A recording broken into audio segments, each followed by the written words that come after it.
Hello and welcome to Piccolo Stitchworks.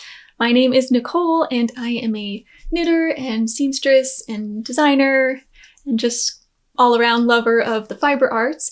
And so that's mostly what I'm going to be talking about on this channel.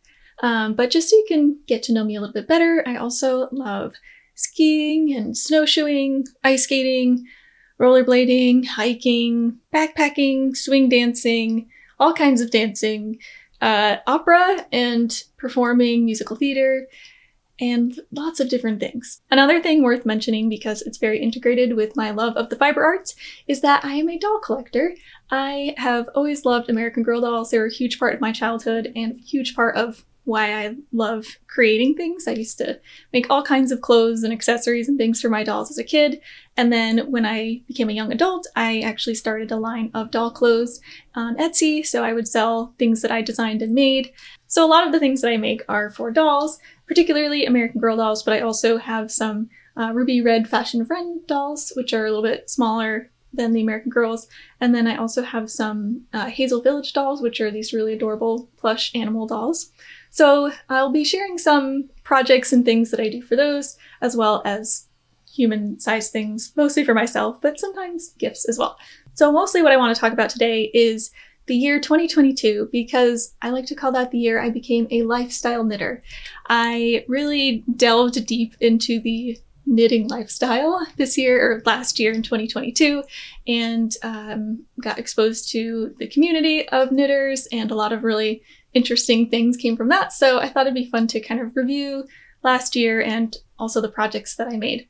So I learned to knit when I was about 10 years old. I was already into sewing and making the doll clothes, as I mentioned, but my aunt taught me how to knit, and then I had another aunt who was really into knitting, and she really went all out with getting me invested and getting me yarn for every holiday, Christmas and my birthday and things like that. And she also started building my knitting book collection. So I would just knit random things like scarves and hats and things like that. I didn't really get into sweaters until I was a teenager. But I did a lot of gift knitting too. I would like to knit things for my friends and my family. So that was when I started, but then I would kind of go through phases where, like, for a few years I wouldn't do much knitting at all, and then I'd get really into knitting again, and it would kind of go back and forth and alternate. For when I was really into sewing for a little while, I would kind of take turns with those different crafts. So in January 2022, I was working away on sewing projects. So I was looking at sewing and knitting videos to see if there was anything that I'd want to have just on in the background. And I came across Andrea Mowry's podcast on YouTube, where she just sits down and answers questions that people send to her. And it's just the best. It's so fun because it feels like you're just sitting down with a knitting friend and you're just chatting about knitting. Of course, it's a one-way conversation, but it's just nice to have on while you're doing other things. And I started learning so much. I had no idea how involved the knitting community was, and I learned about fiber festivals and independent dyers and all kinds of things that I just wasn't really exposed to. I was a very private knitter, I guess. I did go to a couple like knitting groups when I was in college, and I had a Ravelry, or still have a Ravelry, and would upload photos of my projects and take notes and things, but that really felt more like a personal kind of notebook more than a social thing for me. So I would just, knit things on my own, and it wasn't really a social activity. But then I watched Andrea's videos and started to hear about the different kinds of community ways people can interact, and Instagram and things like that. So that was sort of my gateway. And she inspired me to finish what I call my Europe sweater, which is the sweater I'm wearing right now, which I had worked on. I had started when I was traveling in Europe in 2019. My partner and I took a 3.5-month backpacking trip in a bunch of different countries in Europe, and I was picking up one skein of yarn from each country that we went to and working it into this Colorwork sweater, which is the Lovage pattern by Marie Wallin. And I had started it in 2019 and got, I think, through all of the colorwork, and I just hadn't finished the body yet for some reason. I mean, one reason is it's knit on size 1.5 US needles, which I forget what millimeters that is, but it's very small. I don't know if you'll be able to see, but the stitches are so little. So it took me a very long time. But watching Andrea's videos for some reason just inspired me to get back to that sweater, because I'd mostly been doing doll size knits because I was doing some pattern design and publishing some doll size patterns. And so I was used to just things getting done in like a couple days as opposed to a full-size sweater. So once I finished this though, I delved back into my Ravelry favorites page and just got started on other projects. And as you will see, I managed to finish quite a few things in 2022. One of the other things that it inspired me to do was publish my first human-size sweater pattern, because previously I'd only done doll-sized designs, so I really wanted to do something for me. So I did publish my first pattern. It's called the Harvest Sky Sweater, which I will show you in a little bit when I get to all of my knits from 2022. One of the other gateway things I did in 2022 was go to Rhinebeck, which is New York Sheep and Wool Festival. And it turns out I only live a couple hours away from where the festival is held in Rhinebeck, New York. And I couldn't resist once I heard all the hype and excitement leading up to that festival, which I had never heard of before somehow. So I went to New York Sheep and Wool, as well as the Wallin Folk Festival, which happened the day before. And it was really, really wonderful experience. I actually went by myself because I don't really have any knitting friends or people that I live close to that I know that knit. So I didn't drag my partner because he had something else going on that weekend anyway, but I also just wanted to be able to experience it completely the way that I wanted to. I didn't have somebody that I felt guilty dragging around to everything. I could, walk down the booths 10 times if I wanted and didn't really feel weird about it at all. So I really enjoyed actually that experience of going by myself. And I did actually get to meet one YouTuber though when I was there, which was really fun. And that was Lilia from Curatorial Knits, which her name previously was Knitting Untangled, or Untangled Knitting Podcast, I think it was. But she just updated her name to Curatorial Knits. And it was really fun to just see somebody else who I had at least interacted with in one direction. I had seen her videos and commented on some of her videos and posts and things. So it was just fun to get to see somebody that I felt like I kind of knew. And then I did get to meet Andrea Mowry, which was really, really awesome, and chat with her a little bit, both at Wool and Folk and at Rhinebeck, or at New York Sheep and Wool. So it was kind of like, meeting celebrities in a way, but getting to connect with people that I felt connected with through knitting and through YouTube. The other interesting new thing that came out of 2022 was that I got into spinning, which again, I blame Andrea Mowry for, because I was watching her videos and I had been exposed to spinning a little bit, but didn't have a lot of interest because I felt like I just wanted to get to the knitting, and it seemed like it would take forever to spin enough to actually knit something. So I would, listen to her videos when she talked about spinning and think, okay, that's nice to hear. But then the more I listened, the more I was intrigued by all the different things that you can do in terms of color and the fiber types and learning about the different sheep and different wool. And I got pretty interested. And then I went to a miniature wool festival that was happening locally to me. And I met this woman there who's doing a spinning demonstration, and she had a very large spinning wheel and then a smaller castle style wheel. And I just kind of stood by and watched for a long time, and then she started chatting with me, and I told her that I was really interested in spinning, and I had started watching YouTube videos about how it was done, but I'd never actually gotten to try it. And she let me actually get up and try her wheel a little bit, and we happened to have some other things in common as we were chatting, and she actually ended up inviting me and my partner to go visit her and her partner on their farm, which was only about an hour or two away from me. So I got to do that over the summer, which was great. And right before I went, I managed to find a used, but not super antique, just like maybe 10 years old or less spinning wheel that was available locally. And I picked it up from somebody who was just upgrading to a new wheel. And so I got my first spinning wheel, which is back here. It's an Ashford Traditional. And I took it with me, and she showed me how to spin, and she gave me a big bag full of her sheep wool, which was really amazing, so I could start testing it out. So I've been playing around with it a little bit. I haven't made anything, or I haven't knit anything from my yarn yet, but I do have a couple skeins of yarn ready to go, and still just kind of learning and experimenting with that. Okay, so let's get into the projects that I completed in 2022. The first one, as I mentioned before, is my Europe sweater. I like to call it because all of the yarn, or at least all of the Colorwork yarn, was from different countries in Europe when I was traveling. And I did modify this pattern a bit because I didn't have the idea fully yet when I first purchased a couple skeins of yarn at one of the stores that I went to in Norway. I was just planning to make a pair of mitts because I thought that would just be a nice little project that I could take with me and work on during our downtime during our travels. And then I had the idea to get yarn from different countries and put it all into a Colorwork sweater. And I'm so glad I ended up doing it. It's such a treasure and wonderful memory. And I can think about each of the places we went when I look at the colors. So I highly recommend that if you are doing any long-term traveling or even short-term traveling. But I had to use the needles that I had. I didn't want to buy more needles and have a lot of stuff to carry around because I literally just had what was on my back in my pack. So I found this pattern that I fell in love with and I really wanted to do it, but I forget what needle size it's knit on, but it's definitely much bigger than US 1.5 or 2.5 millimeter needles. So I ended up doing a little bit of math and figuring out what size I could knit to get a size that would fit me using getting the gauge that I was getting with those needles. So I ended up knitting a size medium, which normally I would knit the smallest size or an extra small. And I think that was like the second or third size. And it's supposed to be a bit oversized, which mine is not a lot oversized, or there's not a lot of positive ease. But it worked.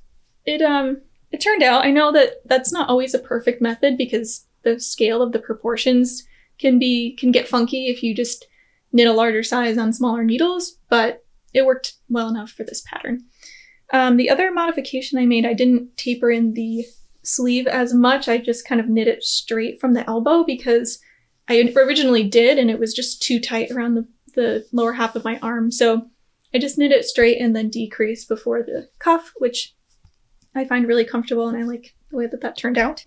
The next project I started was the Aosta sweater by the Knit Purl girl. And I did the Mohair edition because the yarn I used was a brushed alpaca, so it kind of had a similar feel to Mohair in terms of the fuzziness of it, which worked out well. I think I was able to get gauge, and I like the fit of it. It's definitely loose around the body, which I have learned I don't like things to be too oversized or have too much positive ease around the body, so I've kind of adapted that to the projects that I've done later in the year.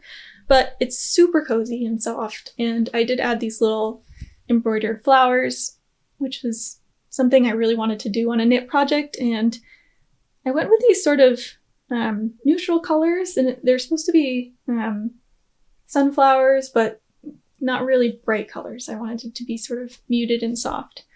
And I did shorter sleeves, like 3/4 length, mostly because I was running out of yarn, but also because of the flowers. I really wanted it to be more of like a spring item, even though it's pretty woolly and fluffy.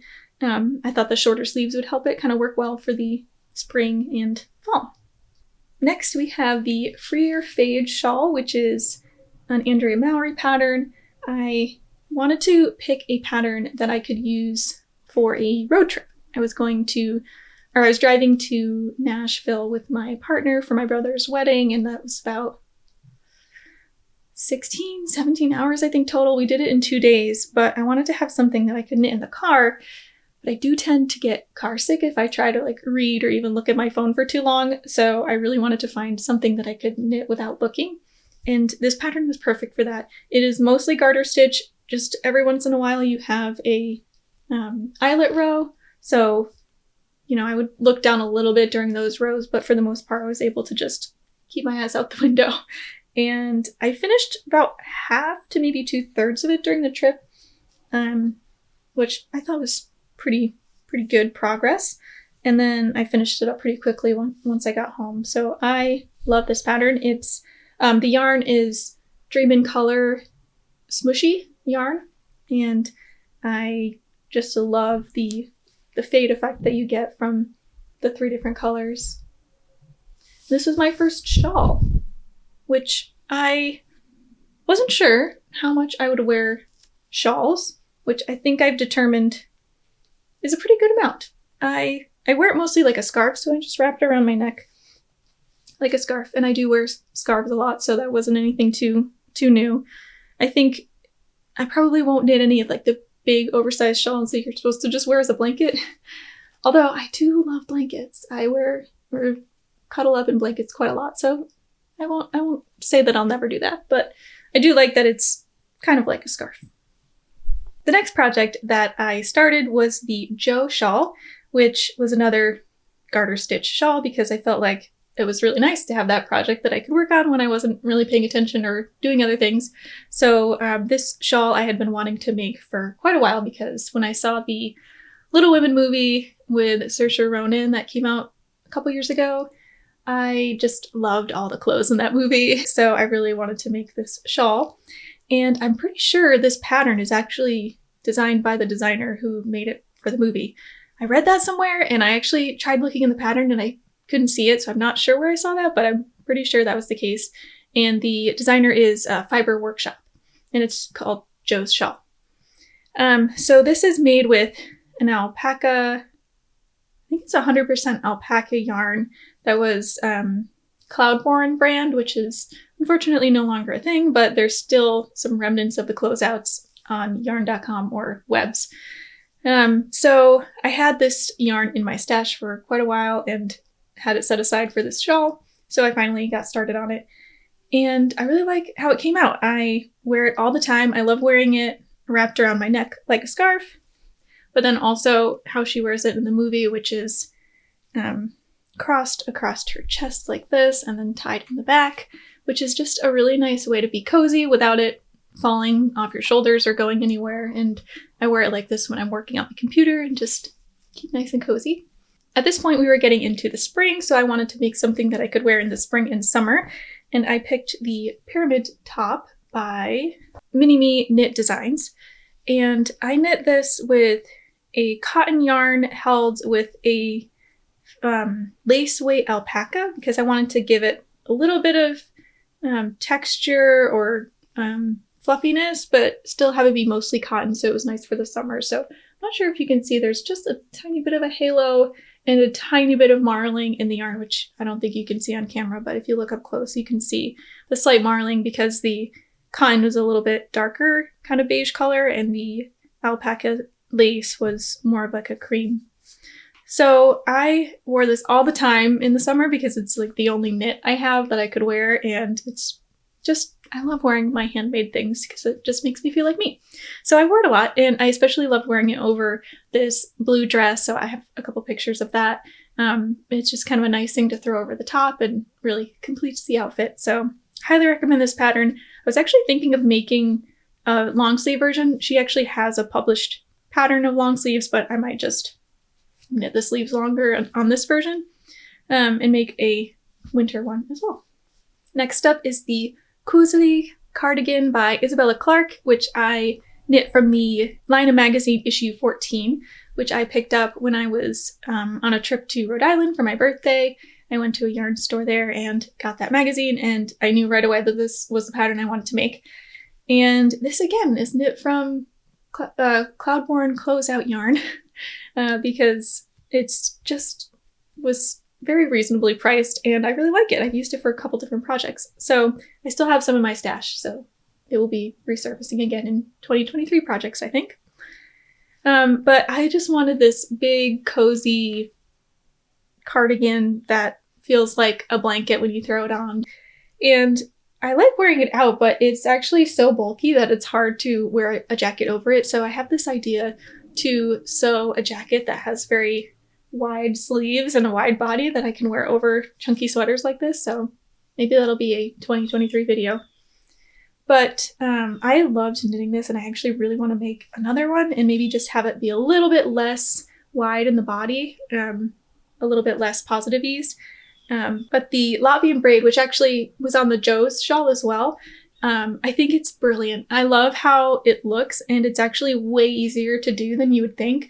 When I first was looking at the Joe's shawl pattern, I was so kind of nervous about doing it. I just thought it would be really difficult. But then when I actually tried it, it's very simple. So I was really excited to see that that was on this design as well, because I already knew how to do it. It was no problem.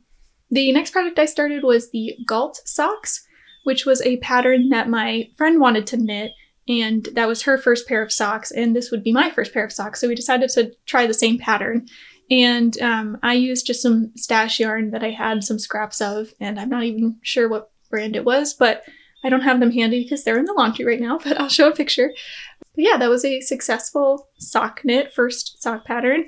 I did the DK weight, which the pattern actually has, I think it's fingering, DK, maybe worsted. There's 3 different weights that you can do, and then multiple sizes as well. I think kids and then adults, there's a couple different sizes within that range. So I did the DK weight by holding a couple strands of yarn double. Again, it was just stash yarn, so I'm not actually sure what it was, but they're really thick and cozy, and I definitely want to knit some more socks. My next project I actually don't have either because it was a gift, and that was the Velvet Acorn Baby Cardigan by Lila Craft Party, and it was a gift for my brother and his wife and their baby, who was actually just born yesterday, so he is a baby boy, and I'm very excited to get to meet him. I really liked this pattern and would probably use it again for another baby gift. It's knit with fingering weight yarn, so it was definitely a time-consuming project, even though I knit the smallest size, but it just came out so cute. I actually knit another baby cardigan, although it was supposed to be a baby cardigan or a baby sweater for a friend who had a baby 3 years ago. For her baby shower, I ended up going to it very last minute, and I didn't have a gift, and so I told her I wanted to knit her something, and we just never got around to figuring out what she would want. So a few years later, I was like, okay, at this point I should just pick something and knit it. And so I made a cardigan that would fit her boy, and actually she has a second boy now, so hopefully it'll get passed down and used again. Honestly, I didn't love this pattern. I ended up changing out the cable design just because I didn't love the original design, and I basically just mapped out my own design. But the proportions, there weren't a lot of measurements in the pattern, so because I'm not knitting for someone I can have try it on, I didn't really know what to go off of, and I had to look up other patterns and measurements to try to get a sense of the sizing. And when I finished it, the sleeves ended up looking way too short, and I again looked at some other patterns and measurement references and determined that it really did seem too short based on the size that the rest of it came out. So I did this kind of crazy thing because I was so stubborn about not wanting to re-knit much of it because I had spent a long time on it and I was really just done with the project. But I really didn't want to send her something that he wasn't going to be able to wear. So I cut out a row of knitting right above the cuff, put that onto needles, knit another inch, and then grafted it back together with the cuff so that I wouldn't have to actually rip out further than one row, essentially. And it actually worked. I had to be really careful with my tension as I was knitting that row to make sure, or as I was grafting, to make sure that it matched the tension of the actual knitting. And it was pretty visible at first, but then after blocking, I actually was able to get it where you could not tell at all. So that was a success. And I actually used that technique again with another pattern that I'm going to talk about next, which is the Alpenglow by Andrea Mowry, which was her Rhinebeck sweater design. And knowing that I was going to Rhinebeck and that Andrea was the one who kind of got me back into knitting last year, I thought it was very appropriate for me to knit her Rhinebeck sweater. And so I did that, and I was able to wear it to the festival and meet up with other people, and that was super fun. The other thing about this pattern that made it very appropriate was that I had one skein of the Spin Cycle Dyed in the Wool that I had gotten for my birthday when I went to the shop in Rhode Island and got the Laine magazine. I also got this skein of Spin Cycle because I'd heard so much about it and I never tried it before, but it's not in my typical yarn budget range, so I didn't want to get a whole bunch. I just thought I'd get one skein and work it into some color work or something like that.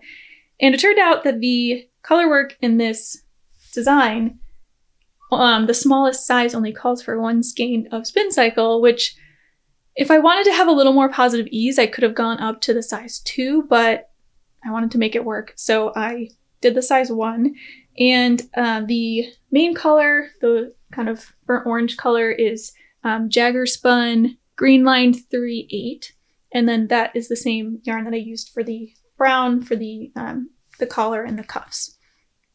And then the blue is another alpaca lace that I held, I think double or triple, I can't remember. that I just had in my stash. I'm not sure what it was, but it worked well with the colors because there's some blue in the spin cycle. This is the Mississippi Marsala colorway. So it has a lot of browns, red, orange, and blue, and that worked well with the other colors that I picked.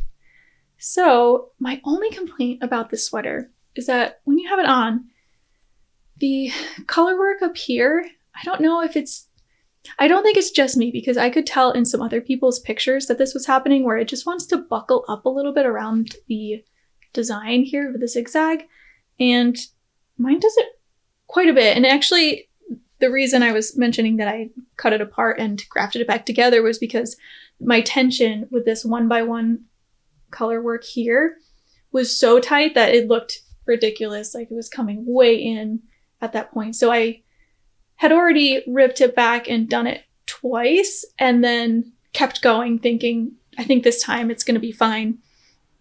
But then when I got further, I realized it really was still too tight.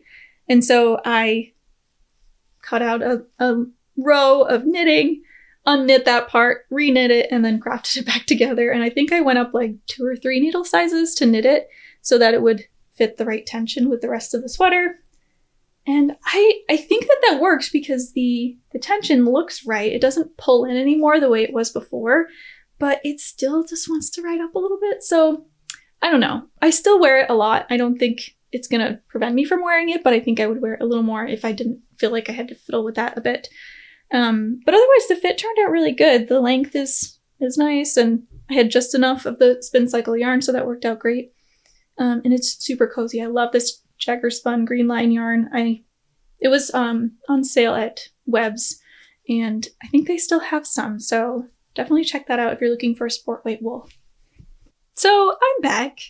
It's a new day because my camera had overheated and I didn't get to finish filming the other day, so we're going to continue. And I decided to wear my next project, which is the Sisymbrium sweater by the Crimson Stitchery. She has a YouTube channel as well, so definitely check out the Crimson Stitchery. And she also has a Patreon, which I became a member of last year, which is super fun. They have a Discord channel where you can chat with the other people in that group, and I really enjoy her videos. So this is the Sisymbrium sweater, which is actually the first sweater pattern that she's published. It's actually knit on size US 7 or 4.5mm needles, but it's fingering weight yarn. So it creates this really nice, light, drapey fabric, which I love.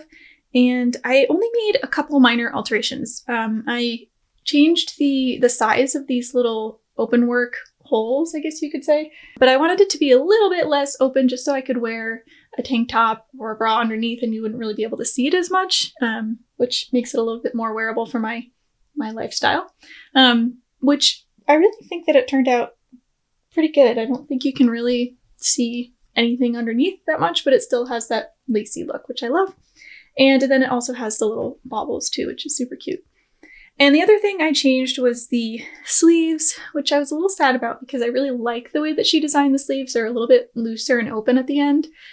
But I know myself and I'm always rolling up my sleeves to like do the dishes or just a project or something, and I want to be able to have that flexibility. And I think with the open loose sleeve, I probably would have been annoyed by that. So I added a little bit of ribbing, which turned out nice. I like the way that it looks still, and it does allow me to roll them up. But I kept the other details that are on the sleeve in the original design. So that worked out well. And I love the weight of this sweater. I feel like it can be worn all year round. I'll definitely wear this, in the spring and even probably a bit in the summer. I mean, it is wool. It's a merino and silk blend, but it's very light feeling. So I think it'll be very versatile. And I've already worn it a ton in the last couple months, so I definitely know that I'll get a lot of use out of this. I just realized I got a little out of order here, but I have to go back to one of the most important knits that I made in 2022, which was the Harvest Sky sweater, which was my design. So this pattern is available on Ravelry and also my store, PiccoloStitchworks.com. And I came up with this design. It was inspired by an artist named Lorraine Pemberton, and she does really like whimsical and nature-inspired designs or paintings. And I have one of her prints, and I just love her work. And the colors that she uses are so warm and comforting and just makes you want to curl up in the picture.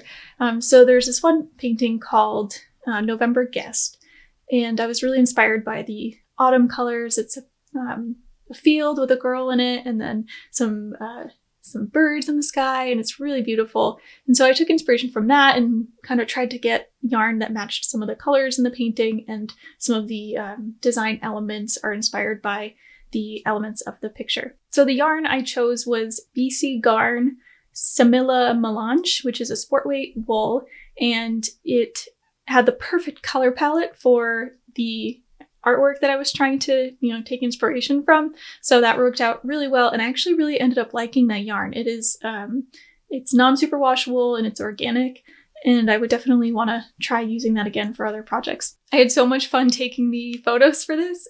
We went to my friend's farm, and I got to prance around in my sweater and take lots of very autumnal looking photos. So that was really fun. So yeah, I hope you check that out if you're interested in doing a bottom-up colorwork round yoke sweater.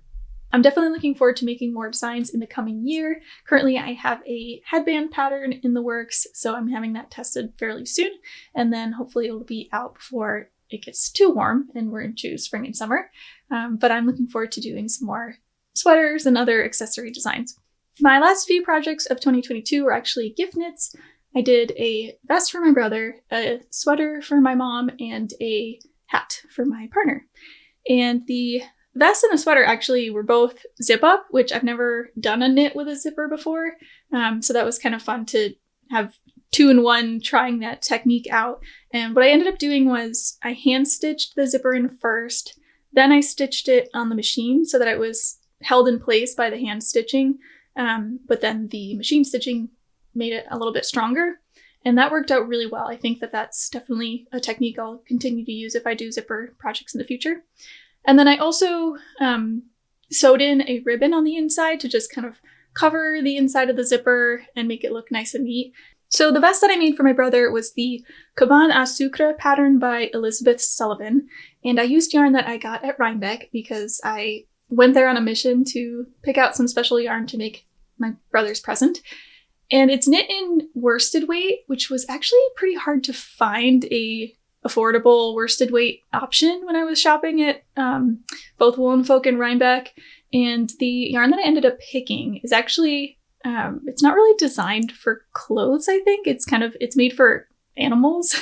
It's called, the Morehouse Farm Merino Gator, which they had it on display as like little stuffed gators and other animals.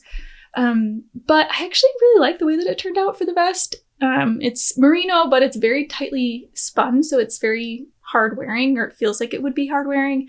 And I thought that would be good for an outer garment like a vest. And it has this kind of like dense, but still squishy feel. So I actually really liked how that worked. My only complaint about the yarn was that it was bleeding a lot when I was washing it. I was really nervous the first time I blocked it because there was a lot of dye coming out in the water. So I washed it like 5 times to try to get all the extra dye out, hoping that that would solve it. And I think by the end, or the last time that I washed it, it was barely anything coming out. So I think that that's kind of normal. But I did warn my brother not to wear it over like a white shirt just in case, but hopefully that won't be an issue. And I ended up mixing in a little bit of colorwork in the top with some leftover Valley Yarns Peru, which is mostly alpaca yarn. And it's in like a charcoal gray color, which I really liked with the dark hunter green. But it was mostly because I was running out of yarn. But I kind of wanted to create a little bit of interest anyway. So I did a 1x1 alternating the 2 colors to just kind of extend the green yarn so that I would make it to the end. And actually I think that worked out great because I did only have a tiny bit of the green yarn left, and I used the contrast for the collar as well. So I think that turned out well. He seemed to really like it and it fit well, so that was a successful gift knit.